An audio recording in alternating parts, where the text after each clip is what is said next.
Hello and welcome to another vlog here on arminlrao.com. Today it's again a sharing from a coaching session that I had with a client lately, and that was about how I can promote a new offering, a new service. The example here was about a client who's very active and very successful in the public sector, and over here in Germany there's a new requirement on suppliers of the public sector to send invoices only in electronic form. Now, my client is prepared to facilitate the issuing and the production of electronic invoices, and they are now making an approach to the private sector, to the suppliers of the public sector, on how they can help them implement the e-invoice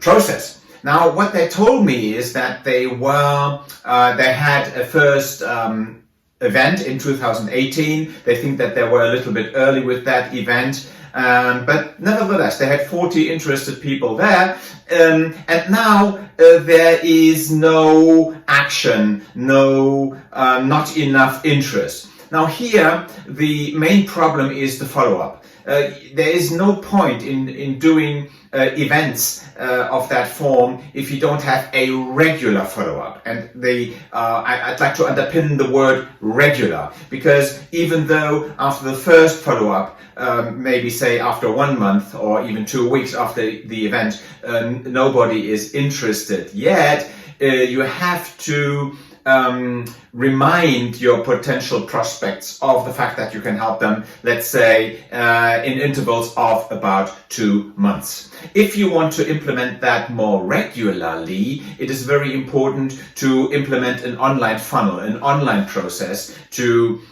promote your new service. And what you should do here, or one thing that you can actually do, is to do an ad. For example, on LinkedIn. You could even try Facebook.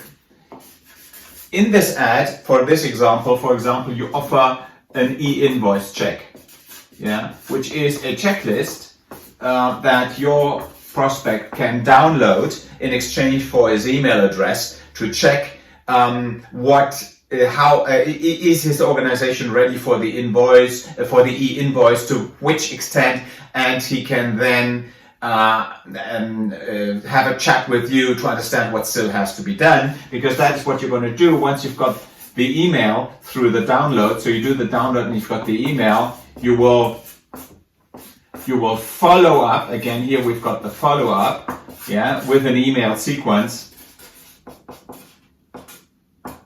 with the goal of getting the first appointment, so that there you can have a chat about how the e-invoice can be implemented. So it's basically the same. This is the automated process that you would implement in terms of online marketing. You can also do it manually by just, following up every 2 months, so that your event, or maybe it can, here we've got the ad. It can also, here we've got the e-invoice check. It could also be an event, a live event. Could also be a webinar. The most important thing is that you deliver content with an event, what they did here, my client, with a webinar or this checklist, and then the follow-up. The money is in the follow-up, as one of my idols of online marketing, Frank Kern, always says. And that's what you can learn from this case study, from this coaching session that I had. First of all, if you have events, follow up, define a process online and offline to get more interested parties, close the business after you have had your first meeting. This was Armin L. Rao from Armin L. Rao, Opening Doors, Making You Grow. If you would like to know more about how to win more business or to extend the business with your current clients, click on the blue button underneath this video to book a 100% free planning session with me where we will talk about how you can improve your sales, make more sales with existing clients, find new clients. Looking forward to having you. Cheerio.